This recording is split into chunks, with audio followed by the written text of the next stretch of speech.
This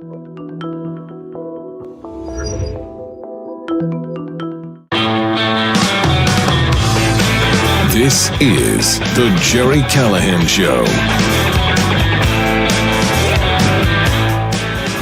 Well, it is Monday, March 24th, day 66 of Trump 2.0. And what if I told you that it's getting better? That every day you wake up, you watch, you look, you see, what's Trump doing today? Where's J.D. Vance? Where's Pete Hegseth? And you feel good about the direction of the country, the direction of this administration. And today, I got to tell you, it's getting better. We got more good news. Yes, we do. And the good news today or this weekend is that Democrats are lost. I know I've said this before, and I'll say it again, but you keep waiting for some coherent message, some impressive messenger from the Democrats, from the resistance to the Trump administration, and it's just not there. I don't know if you heard, but the two leaders of the Democrat Party are on tour, Bernie and AOC. It's called the Fight the Oligarchy Tour, and they're drawing some decent-sized crowds, not nearly as big as they say, but I would say most of the people in the crowd have no idea what an oligarchy is. They're just following these two commies and showing up and screaming about Musk and Trump and Doge and authoritarianism and fascism and oligarchy. These two extremely wealthy radical leftists are now the faces of the resistance. And they're getting people to show up and scream and chant or whatever. And they're also lying about the crowds, because the crowds are the same crowds that we've seen at rallies everywhere across the country. Same crowds who show up at the pro-Hamas rallies, the same crowds who showed up after George Floyd overdosed while resisting arrest. Same people. This is remarkable. They have a crowd. They have a rally in Colorado, and they claimed that they had, 34,000 people show up. Immediately, people do the little whatever it is, GPS geo-tracking, and say, nope, only 20,000 people, which is a good crowd. And 81% of them have attended at least 9 other rallies. This is, and what is it? Let me get the numbers, because it's just comical. They're just lying. 31% have been to 20 or more rallies. Same people have been to 20 or more Democrat rallies. And they want you to think this is a grassroots organization. This is organic. Sure it is. It's about as organic as Sour Patch Kids. They are lost. Here is your latest poll on who Democrats would like to see run in 2028. You know who's number one on the list? By far. Huge. Let me get the numbers up here. Kamala Harris was the choice of 38% of Democrats want Kamala Harris to run again. Number 2, Pete Buttigieg. And number 3, tied. We got a tie at number 3, AOC and Tim Walz. They got nothing. They got nobody. There is nobody emerging. The rest of the list: Gavin Newsom, Mark Cuban, Josh Shapiro, Cory Booker, Gretchen Whitmer, J.B. Pritzker. I'm looking for Bernie. Where's Bernie on this list? He's barely registering. John Fetterman checks in at 1%. John Fetterman, the only guy who ever steps out of line with the party. But this is a story from Axios this morning. You thought it was bad? The state of the Democrat Party was bad? It's worse than it has been in 50 years, according to Axios, which is a left-wing outlet, a media wing of the Democrat Party. This morning, top Democrats tell us their party is in the deepest hole in nearly 50 years, and they fear things could actually get worse. And they got the bullet points here. The party has its lowest favorability rating ever. According to NBC, 27% now approve of the Democrat Party. no leader, insufficient numbers to stop legislation in Congress, a durable minority in the Supreme Court, dwindling influence over the media ecosystem. Yes, that's key. Young voters are growing dramatically more conservative, a bad map for the Senate in 2026. Democrat Senate retirements could make it harder to flip the House or the Senate, and they go through it all. Number of people fleeing blue states, heading to red states. The math makes it hard for a Democrat to win the presidency in 2028. So it's dismal. It's bleak for the Democrats, and they still have the mainstream media on their side. But this is who they've turned to, an 83-year-old communist and a young New York congresswoman. Communist in training. A communist in training who is, by all accounts, a moron. So you have this dummy AOC who embarrasses Boston University every time she opens her mouth, and this cranky communist who will be 87 years old in 2028. And they threw this out over the weekend. A number of people on X said, what do you think about this ticket in 2028?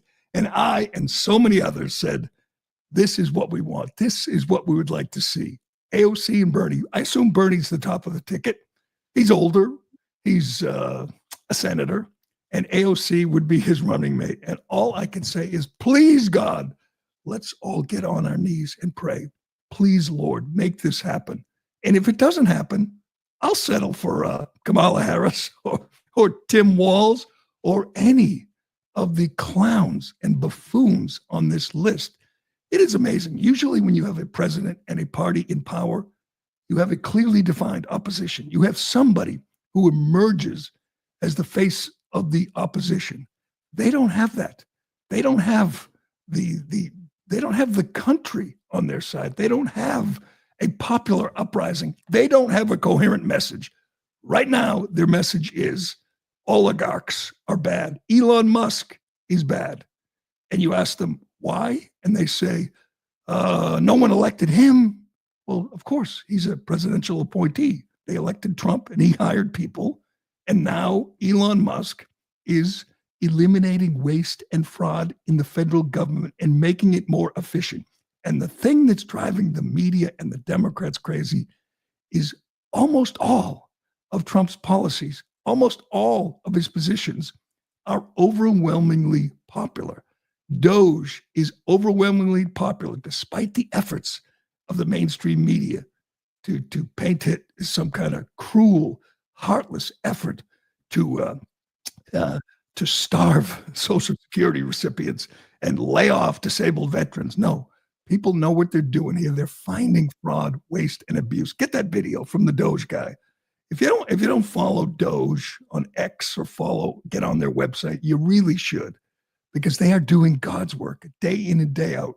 Musk has assembled a team of brilliant young computer guys who are digging in and finding this fraud, this criminal behavior in the federal government, or they're finding places where nobody goes to work.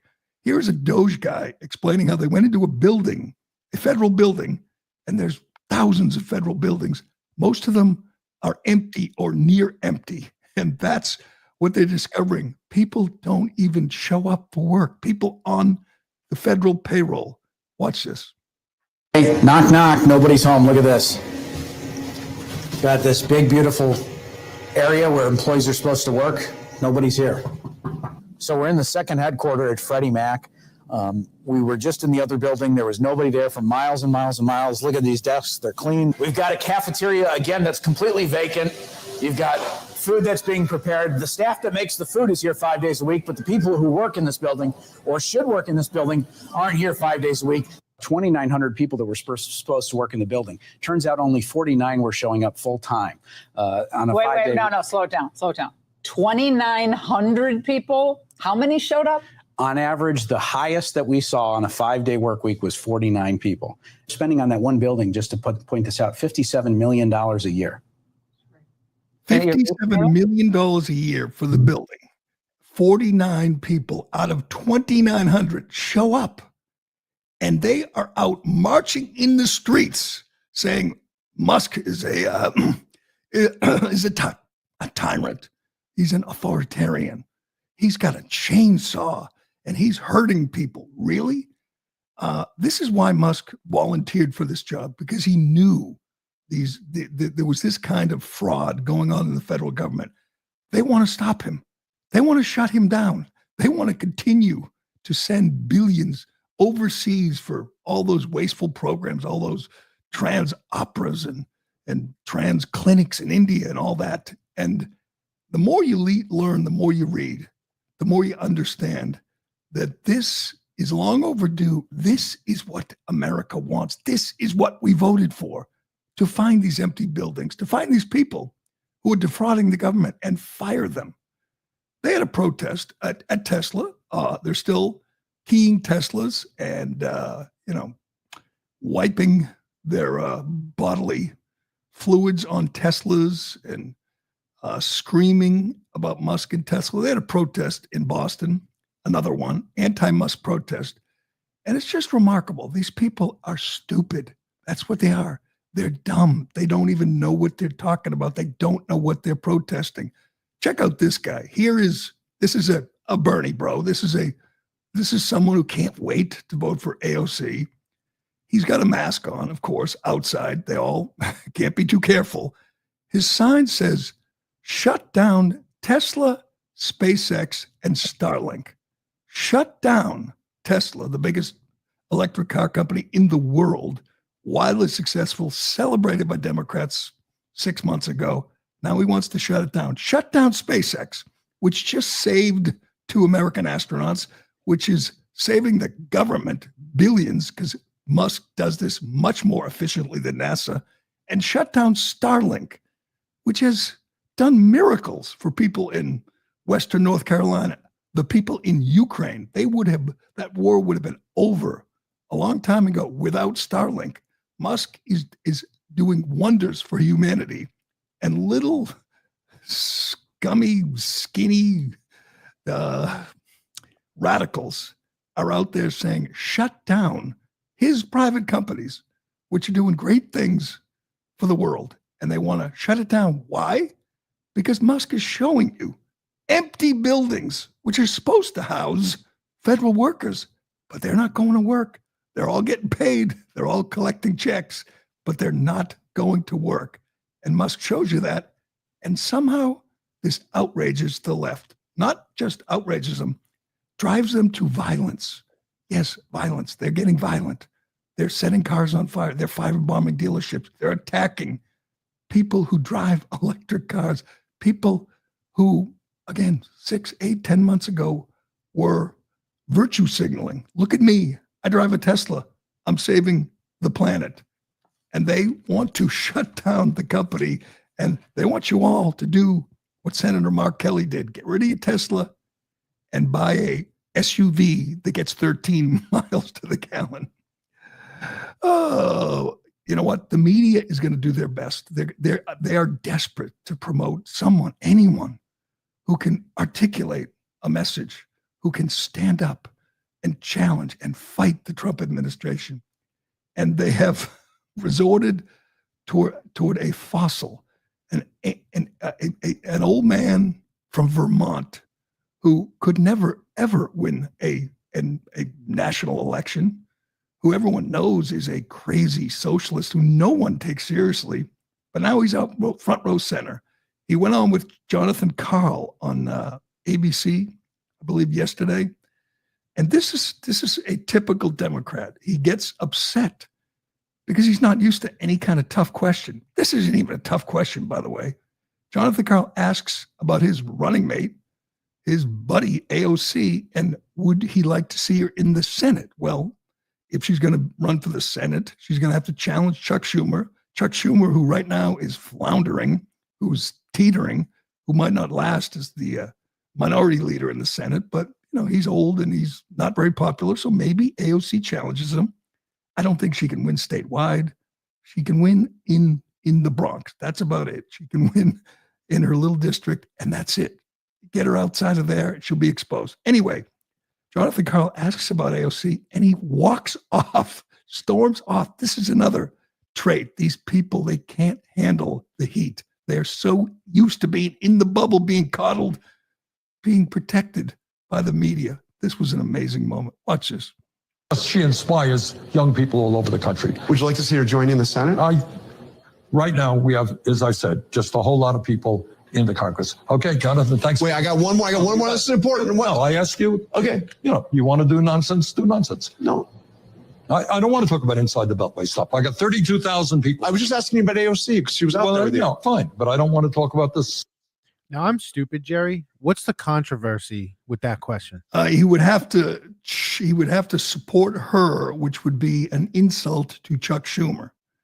And he walks off because he was asked, nonsense.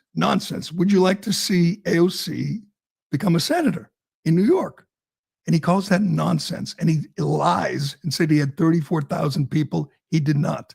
That's a lie. That's all they got. It's amazing. Nothing but lies, lying about Trump, lying about Musk, lying about Doge. And every day, Trump and Trump's team, they kind of put them in the corner. Every day, they box them in. Last week, they were defending Tren de Aragua gang members who were shipped to El Salvador, and that was an outrage. No, it was okay for Joe Biden to fly 500,000 illegal aliens into the country, but it's not okay for Trump to fly 250 hardened criminals out of the country. That's their position. Good luck with that. This was the other poll over the weekend, which just made me laugh out loud. It kind of went viral. J.D. Vance, they said, was the least popular, the most disliked vice president ever. This is from Washington Monthly. They said Kamala Harris, through the campaign, has suffered with low favorability ratings. Maybe it's time J.D. Vance faced the same questions. Vance's favorability is worse than Harris's at the same 2-month mark, worse than any vice president in the history of polling. So they tweeted it out. Here's the headline. J.D. Vance is the most disliked vice president in history. That's what they're going with. I can just say this. J.D. Vance got 77 million votes as VP.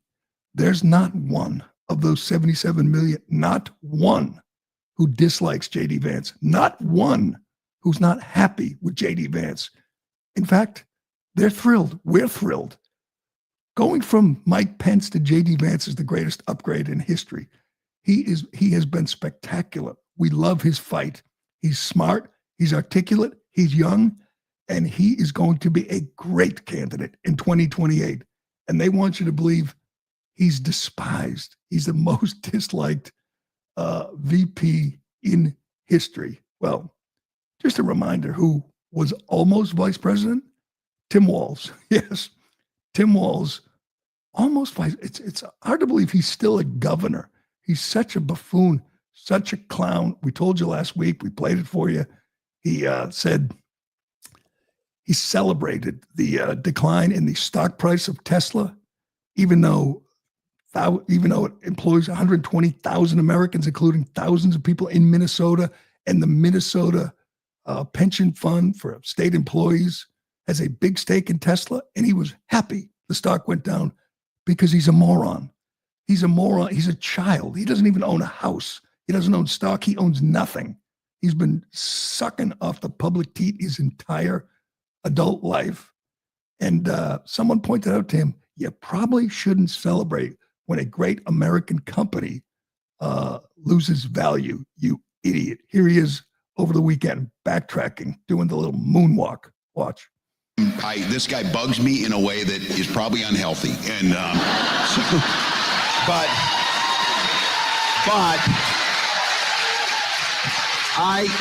I have to be careful about being a smartass. I was making a joke. These people have no sense of humor. They are the most literal people.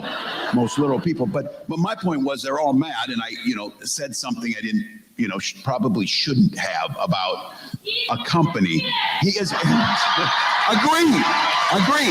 So I make the case they're all butthurt about the Tesla thing, but they don't care the disrespect they have shown to employees at the Minneapolis VA who care for our veterans, and they fire them. Oh, please. I don't even know who I'd prefer. AOC, Kamala Harris, Bernie Sanders, Tim Walz, J.B. Pritzker. I mean, it's just their best shot is Gavin Newsom, and it's not even close. That's their best shot. I still wouldn't mind Stephen A. Smith, that fraud who voted for Kamala, and now he's berating live on his show, berating his staff for voting for Kamala Harris and mocking them. He voted for Kamala Harris a couple of months ago, and now he wants you to think he's seen the light, and now he's not going to support the Democrats and wants to be the centrist, the voice of reason. I would love to see him run too. I can't even tell you who I'd prefer because they're all such clowns. Bring it on. Let's go. Let's do this. J.D. Vance versus any of them. Tim Walz, AOC. How about Jasmine Crockett? She's on the list. She's getting like 1 or 2%. Jasmine Crockett versus Tim Walz. That's my theme today. It's getting better, and it's going to continue to get better. All right, we got so much more to get to on this Monday. There is some grim news. We have another Laken Riley. Yes, another innocent woman in Georgia murdered by an illegal alien. Have you heard about this? I'm sure the media is going to do their best to bury it, but they can't. And here in Boston, here in Massachusetts, we're getting some national attention because nobody can understand why Massachusetts Democrats continue to let violent criminals, rapists, child molesters walk free. It's happening almost daily, and nobody can make sense of it. We'll get to that and more, but first. Excuse me. Armslist.com is America's firearms marketplace, unwavering in their belief of the right of the people to keep and bear arms. Armslist.com has been in the fight for our Second Amendment rights, battling the Brady campaign and their cronies since their initial assault in 2013, emerging victorious. Armslist.com is not only at the forefront of the fight for your rights, it's your go-to platform to buy, sell, and trade firearms, ammo, optics, and more locally, or tap into their nationwide network of firearms dealers. For a limited time, Armslist is extending an exclusive discount to Newsmax listeners. Head to armslist.com/Newsmax and use coupon code Newsmax to get your first month of premium membership for just 99 cents. Join the fight and come and get what they want to take right now at armslist.com/Newsmax. All right, a reminder to pick up your Callahan coffee. It's simple. And by the way, I heard lots of reviews over the weekend. I told you I saw a lot of people, and they all tell me how good the Callahan coffee is. Proudly roasted to order in Waltham, Mass. We ensured that you're getting the freshest and highest quality coffee beans possible, delivered right to your door. Try it. Check it out. Just go to CallahanCoffee.com or click the link in our social media bio to order now. All right. Her name, I got to get, tell me if you heard this name. Heard this name, Ironhead? Camellia Williams. Camellia Williams. I have not. She was a 52-year-old mother of 5 and a grandmother in Cobb County, Georgia. This is from Fox 5 in Georgia. A man accused of murdering a Cobb County grandmother after strangling her had entered the U.S. illegally, ICE says. The agency told Fox News that 21-year-old Hector David Sagamastum Rivas had been caught and released at the southern border in March of 2021. He murdered, allegedly, Mrs. Williams. He physically assaulted her, placed her in a chokehold, causing her to lose consciousness. Once she was unconscious, the suspect told police he put both knees and his full body weight on her neck, leading to her death. He's been charged with felony murder and aggravated assault, according to the Cobb County Police Department. This should outrage everybody. This woman, this mother of 5, this grandmother should be alive.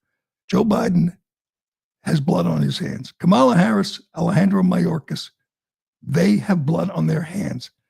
There are people today, you're going to see it, you're going to see it online, on TV, outraged because Trump sent a bunch of gang members, TDA gang members, to El Salvador without due process. I'm not sure why you have to give due process to gang members who came here illegally and committed many, many violent crimes. Tom Homan was asked about this over the weekend, and he said, what due process did Lake and Riley get? Well, what due process did Kamalia Williams get? Murdered by a man who was let into the country by Joe Biden because he was hoping he would get eventually vote Democrat. That's what happened. That's what your last president did. That's how little he cared about his country. And every Democrat supported that. They supported allowing this monster into your country, and where he proceeded to murder with his bare hands and his knees, murder a 52-year-old grandmother. It's sickening. And I said this over the weekend. I tweeted it. This is going to continue to happen. This until Tom Homan and ICE finishes the job. We still have many, many of these people like Mr. Rivas in our country, determined to hurt people, hurt women, children. And it's happening it's happening right here in Massachusetts, right here in Boston, more than anywhere else. Bill Malugin from Fox said he still can't understand it. He's seen no other place, no other city or state like Massachusetts where they continue to release rapists and child molesters. Just let them walk rather than handing them over to ICE. Can you get that Malugin tweet? Because here's the problem they have. CBS is now reporting it. CBS News looked in here. Here's Malugin's tweet about this report from CBS. He writes, CBS looked into ICE Boston's claim that illegal aliens charged with child rape in Massachusetts are repeatedly being released from jail with ridiculously low bail. They found that, yes, they are. They were hoping to find that, right-wingers and Fox News and Newsmax were exaggerating this. They are not. You just have a brief list. Guatemalan charged with 3 counts of aggravated child rape, released on $7,500 bail. ICE detainer ignored. Guatemalan charged with aggravated child rape, victim 9 or below, released on $7,500 bail. ICE detainer ignored. Honduran charged with assault to rape and masked armed robbery, released on his own recognizance, 0 bail. ICE detainer ignored. Worcester County, 2 illegal aliens charged with child rape, $500 bail each. Another charged with fentanyl trafficking, released on $4,000 bail before ICE could arrive. This is happening despite what we did on November 5th, despite a new administration, a new U.S. attorney. In Massachusetts, Democrat judges continue to release child molesters. 0 bail, none. Personal recognizance, an illegal alien who is wanted by ICE, and they let him walk out of court. And I get asked this all the time. What is happening up there? And I have no answer. I have no explanation. Massachusetts, in this state, children, women, children, girls are not safe. As long as Maura Healey is governor, Mayor Wu is mayor of Boston. As long as Liz Warren, Ed Markey, and all the rest of the Democrats represent this state, no woman is safe. No child is safe. They don't care about victims. They don't care about victims of violent crime. Their heart bleeds for illegal aliens. Michelle Wu said it. You belong here. This is your home. It was a siren call to illegal aliens. If you want to remain free, if you want protection by local government, come to Massachusetts. It used to be, people came to Massachusetts for the seafood or the history now they come, at least illegal aliens come for the protection, for the sanctuary that Democrats continue to provide. This is not going to end well. We're hoping Michelle Wu is the first public official, elected official to end up in handcuffs. We're hoping Tom Homan fulfills his promise to come here and bring hell. Here's Michelle Wu after all those cases we just read to you. Those were before Michelle Wu gave her State of the City address and reiterated her commitment to protect the people raping kids. Listen to this. We stand with immigrants. You belong here. Somos una ciudad de inmigrantes. Boston doesn't back down. That is remarkable. This was after we released hardened criminals, after we ignored detainer requests. I mean, they're not asking for anything special. Just leave them in the jail. We're going to come get them. We're going to get them out of the country. And they say, nope. They let them go. They endanger the people, the taxpayers, the citizens in their effort to protect hardened criminals. Again, Democrats are lost. They are. This is who they are. This is who they vote for. Michelle Wu, Maureen Healey, Liz Warren, who all will do whatever it takes to protect the criminals that Trump and Homan are trying to get the hell out of your neighborhood. It's just maddening and it's inexplicable. I told you, Bill Maloogian reached out to me and said, can you explain this? I said, no, I can't. He said the media is complicit, and they are. They rarely report this, but maybe they're waking up. Maybe they're finally saying, we got a problem here. We got public officials who are determined to make life more dangerous for Americans, for kids. I mean, these are, that's a guy who raped children under 9 years old, raped a kid under 9, and they let him walk out of court, just walk. You can go now. Thank you. You'll come back, right? Oh, good. Promise. You'll come back free to rape more, to rape again. Just sickening. All right. Speaking of sickening, I want to get to this story because it was big over the weekend. Like all Trump's policies, this one is just common sense.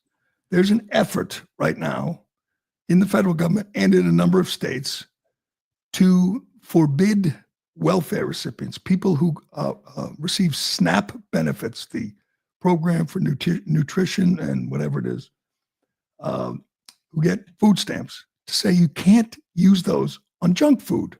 You can't buy soda or fudge rounds with your welfare payment, which is as common sense as it gets.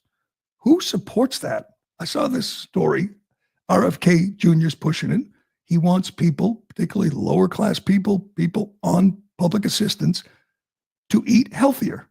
I mean, no one's stopping them from drinking soda, but they can't use our money to buy Dr. Pepper. Anyone find a problem with anyone? I mean, I'm thinking that can't be. I love Dr. Pepper. I mean, sure, you can drink Dr. Pepper, but you got to buy it with your own money. You can't use my money to buy Dr. Pepper or buy, candy or cookies. That's not what these SNAP payments are for. So then I start seeing a number of people online on Twitter, right-wingers, people I follow, who are making the case for using public money, welfare payments, to buy junk food, to buy soda. And the tweets, like the ones you're looking at on the screen from Clown World and Eric Doherty and Dowdy and all these right-wing influencers, Ian Chong, a very popular right-wing influencer, and the tweets are very similar. I'm saying, what? What is the case here? Yeah, here's Ian Miles Chung, very popular on social media. He says, a new war on soda has begun, targeting purchases made through SNAP. I don't believe it's the government's role to decide what people should or shouldn't eat. The last time the U.S. government dove deep into dietary guidance, the whole world ended up with the questionable food pyramid. It also championed the COVID-19 vaccine as safe and effective. So he makes the whole case for allowing welfare recipients to continue to use your money, my money, on junk food. And I'm reading these things and I'm saying, what? And then there's the libertarian argument. Well, you can't make a libertarian argument if you're using my money, taxpayer money. That's not libertarian. This is just common sense. Of course, you shouldn't be able to. And they use Trump saying, look, Trump loves Diet Coke. So why shouldn't poor people get to drink Diet Coke? They can. They just can't use my money. So what's going on here? I'll tell you what's going on. These guys are all being paid.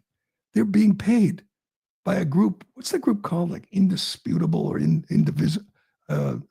There's an organization who's paying right-wing influencers to push this nonsense. And they got caught and they got called out. Some of them came clean. Clown World, another popular site that I follow, a popular account, said he messed up. He's sorry. It won't happen again. How did you think you were going to get away with this?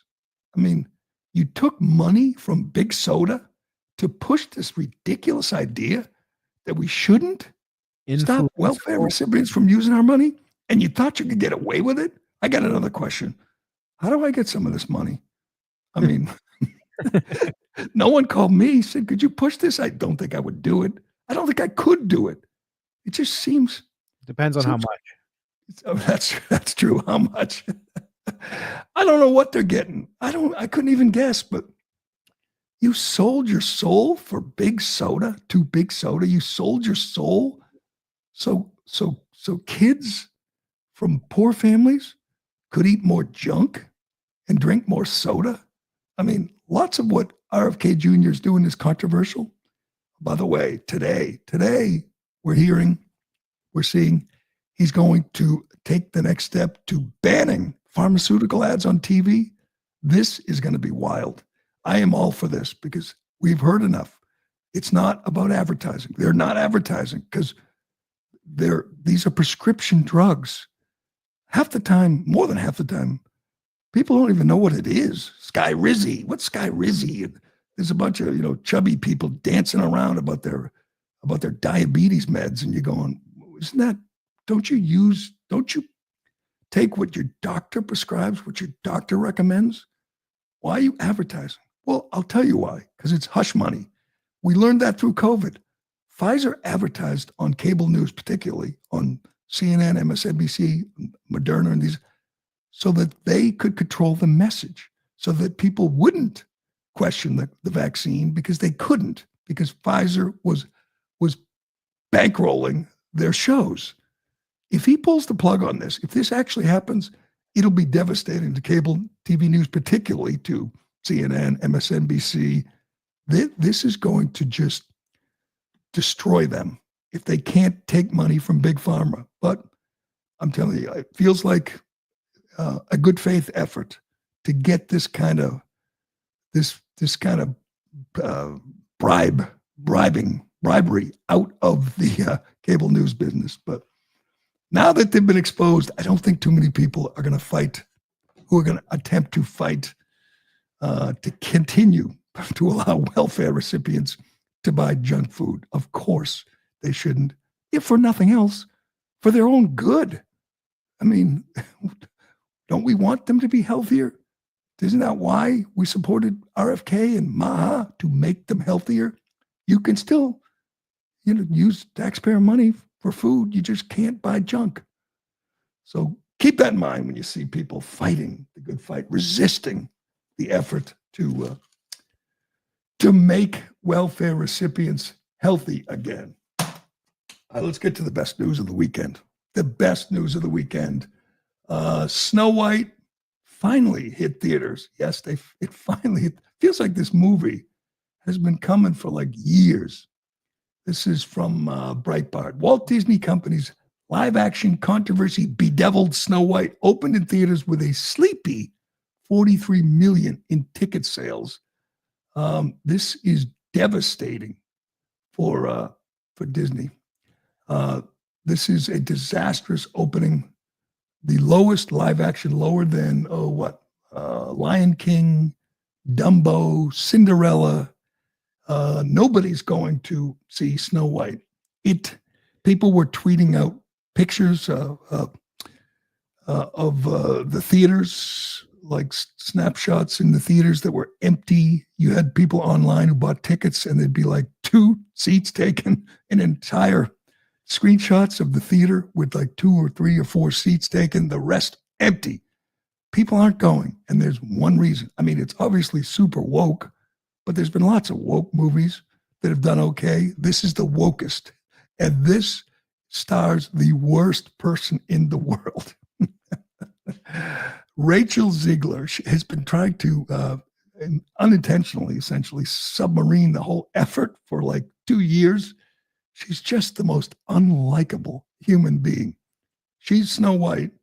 She's supposed to be jealous of the whatever the witch. Gail Godot. Gail Godot. Because, you know, the witch is supposed to be jealous of her. So Godot is supposed to be jealous of Ziegler because she's beautiful. Yeah, but Ferris isn't talking about looks anymore. Okay. I think there's a flaw in the theme, but she badmouthed the movie at every turn. Badmouthed the original because the prince was a stalker and he sexually assaulted Snow White, you know, when she ate the apple or was laying there dead. He kissed her. That was unwanted advance. Plus, they didn't want dwarfs. They didn't want to hire actual dwarfs because I don't know why. So the dwarfs are like CGI and it's like the rainbow. They get the tall one, the short one, black, white, man, woman. There's a couple of non-binary dwarfs. They wouldn't have just dwarfs. They're not dwarfs. I don't know what they call them, but they're not dwarfs. The whole thing is PC garbage and nobody is going to see it. It's a disaster. It costs $270 million to make.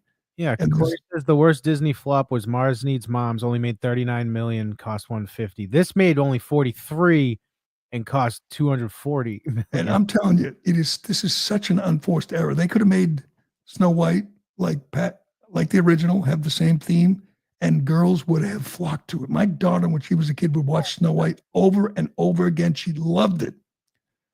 People aren't going to do that. They just don't want to support this horrible woman. Let's listen to a little bit of Rachel Ziegler, you know, out there promoting the big blockbuster. What a disaster. No longer 1937. She's not going to be saved by the prince. She's not going to be saved by the prince, and she's not going to be dreaming about true love. She's dreaming about becoming the leader she knows she can be, and the leader that her late father told her that she could be if she was fearless, fair, brave, and true. The original cartoon came out in 1937, and very evidently so. There's a big focus on her love story with a guy who literally stalks her. Weird. So we didn't do that this time. I was scared of the original cartoon. I think I watched it once and then I never picked it up again. I watched it for the first time in probably 16, 17 years. The cartoon was made 85 years ago, and therefore it's extremely dated when it comes to the ideas of women being in roles of power. Women being in roles of power. So we don't get to see the prince kiss her. Isn't that kind of the climax of the movie? That's the thing you remember. Yeah, the woman was in power, but she needed the prince to wake her up. The prince brings her back to life. And we don't get to see that because that's, I don't know, sexist. that's misogyny. God, this woman is repulsive. And she never changed her tune, by the way. She was just out there promoting this. And she would badmouth the original at every turn. Well, the reason people go to remakes is nostalgia. You know, they love the original. They want to see it redone. Here's the final scene. I don't remember this one from the original. It looks like a bad Super Bowl halftime show. Just Rachel Ziegler jumping around in fake snow with a bunch. If you look close enough, you can see Diddy in the background with pallets of lube. Right there. It looks like a Diddy White party. What does this have to do with Snow White? She was named Snow White because she was pale, not because of snow. What the hell? This is going to be great because it's going to flop. It's going to be a disaster. It's going to set records for busts in Hollywood. And they could have done it right. They could have made it true to the original. And it would have been one of the biggest movies ever. It would have made a fortune if this annoying little woman could have just shut her mouth and gone out there and said, "Yeah, we love the original." Plus, they pissed off dwarfs. They pissed off Peter Dinklage because they wouldn't cast actual dwarfs, actors. No. He's part of the. He's just as much of a reason as Rachel Ziegler. This movie tanked because he said they're still doing this dwarf thing, meaning like get rid of it. So he didn't want dwarfs to get the role? Yeah, he thought it was a bad look, something like that. Why? I don't know. He must hate, Willy Wonka and the Chocolate Factory, because that employed a lot of dwarfs. I think so. I mean, if you're an actor and you're a dwarf, isn't this a natural? You get the job of 7 dwarfs, so what? I mean, why is that a bad thing? Again, these people have lost their minds. They've lost their minds. They've lost their grasp on reality. They don't want the original because it's just not PC enough, not woke. And it's going to be fun watching this thing just flop. And she's going to get angry. You watch. She's going to lash out at Trump supporters. She's going to blame us because nobody wants to support her. Yeah, you're right. Peter Dinklage criticized the remake as backwards, and they ultimately decided to drop the 7 dwarfs. So they don't even include them in the title because they're not in the movie. What the hell? If you're an actor and you're a dwarf, you're pissed. Like, I could have made money, man. I could have been a star. These people are insane. All right. Well, let's He would finish. have been a natural grumpy. Let's finish on a happy note. Love is in the air. Speaking of things you never thought you would see, this is one of those deals where I saw this and I said, this can't be real. And I'm clicking on it saying, is this a deep fake, cheap fake? Is this a parody account? It is not. This is from Tiger Woods, who has 4 million followers. He tweeted this out. Love is in the air and life is better with you by my side. We look forward to our journey through life together. At this time, we would appreciate privacy for all those close to our hearts. And it's a picture of Tiger Woods and his new love, Vanessa Trump, Donald Trump Jr.'s ex-wife and the mother of his many children. And he tweets a picture of them laying on a hammock together, hugging. This is real. Tiger Woods says love is in the air and please respect our privacy. Why? Why did you tweet this, Tiger? He's trying to win the Masters this year. Honestly, I don't get it. If you want privacy, maybe you don't tweet this picture to your 4 million followers. This is such a bizarre take. I understand he's in love, and he really must be in love to tweet this. Well, if he does a role play meeting her at like a Bennigan's, he might actually win a couple figures this year. No kid, she knows. Everybody knows his history. Everyone in the Trump family knows. His kids know. They're old enough to know Tiger's story or Google it. That is so awkward. I can't imagine. I mean, I couldn't imagine tweeting out a picture of my wife and saying love is in the air. That is like, maybe that's a drunk tweet but that's an actual tweet from Tiger, from Eldrick Tiger Woods. Want you to know that he's in love with Donald Trump Jr.'s ex. If he does pills and stuff and he just tweets instead of drives, I think that's a win. I don't think he's going to play the Masters. I think he's screwed up. He tore his Achilles. He's got all kinds of issues. He's the greatest to ever do it. And he's happy. He looks really happy. And she looks like Ellen Nordegren. He's got a look. He's got a thing that he likes, kind of hot blondes. Doesn't make him a bad guy. I mean, he likes anything that's, he would do a snake if he could hold it still, but he's in love. I think he's finally found true love. So congratulations to Tiger Woods and to Vanessa Trump and to the Trump. Does that mean Tiger's going to be around like Mar-a-Lago on Christmas and Thanksgiving, sitting down with the family? Man, things are just so crazy right now. Things are just wild. Trump made it to the National Wrestling Championships in Philadelphia and got a huge ovation. The wrestlers loved to see him there. The heavyweight champ is an Air Force guy. He gave him a salute. All of them were over there. Congrats. Trump is in his element in these combat sports. this is the place he's most comfortable. It was a great event, though. It was fun to see him there. And Musk went with him. Musk is everywhere, and he is just driving the Democrats crazy. But great day, great weekend, great first 66 days, and it will continue. But that will do it for today. Thanks for watching. Thanks for listening. I'm Gerry Callahan. This is The Callahan Show, and we will do it again tomorrow. Thank you. Thank you. Thank you. Thank you. Thank you. Oh, my God. Is she crazy? Thank you. Thank you Wow. all. Thank you so very much. Thank you, everyone. Thank you, everyone.